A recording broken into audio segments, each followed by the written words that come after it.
So we used to have this dog, a beagle named Ginger. And if you look up the word precocious in the 2002 dictionary, you'll find her picture there next to the word precocious. She was just all kinds of mischievous.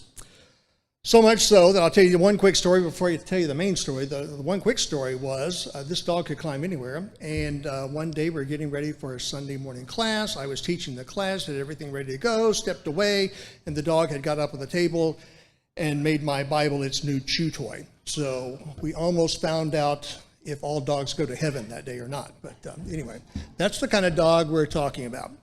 So the story I want to tell you about, though, was a night we had several friends over for our dinner, and John and Lucille Hart were among those being there. John used to be a dog trainer. Don't know if you know that about John, but in his former police and military work, he trained hunting dogs, search and rescue dogs, attack dogs, all kinds of dogs. So we've got our little precocious dog, and so while he's over there, I said, John, you know, we're having all kinds of problems with her. What do you suggest? He says, I got an idea. So we go back in the backyard, and he's standing there looking at the dog, and Ginger is giving him all kinds of the business. He says, yip, yap, whatever. John leans down, grabs her by the collar, flips her on her back, flips her back up, and says, "Nein!" No, in German, because they train dogs in German. The dog backs up, sits down, and goes, "Ruff." And that was it. She figured out there was a new alpha dog in town, and his name was John Hart. So they didn't cure her, but she was a lot better after that, and you learned a lesson about submission. So what's the point for us? We all have to learn submission in our lives at some point, and some of us even need an event, kind of like our dog did, to learn that submission.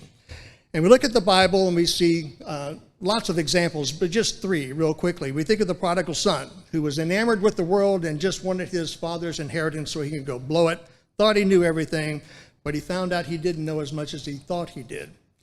And it took for him starvation and humility for him to submit and return to his father. We think about Naaman, who was cursed with leprosy. His pride stopped him from following Elisha's instructions to dip into the Jordan River 7 times. And it took his servants to suddenly let him know, hey, if he had asked you to do a great thing, you would have done it. He's only asking you to do this. It worked. He submitted, and then his leprosy was cleansed. And we think about back when we were children, our children that we have raised. Stubbornness can creep into the life every once in a while. And it is the discipline from the parent that may drive it from them such that they can submit and then become obedient. So our question tonight is, are we in submission to God?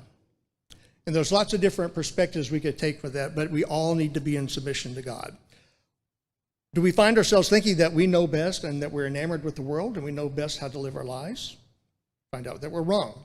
Is pride in the way and we can't submit ourselves to God, just like we saw in our class here tonight, the lady coming to Jesus in humility and putting away everything that she had done before and submitting to him?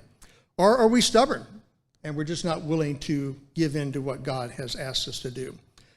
It could be that we all need an event in our life, just like we read for Naaman or our dog, whatever. We might need that kind of event. Hopefully we don't. And so the ask tonight is that we all consider where we are with God and our submission to him, and then look to our example of Jesus and how he was submissive in all things, obedient in all things, even to the point of death on the cross. Our perfect example of meekness and submission. That's who we should be trying to embody. So consider where we are tonight in our relationship with God, and if there's any way that we can help you in your relationship with God, whether that's further study, whether it's helping out with the act of baptism, or in prayer, we invite you to come forward as we sing our final song.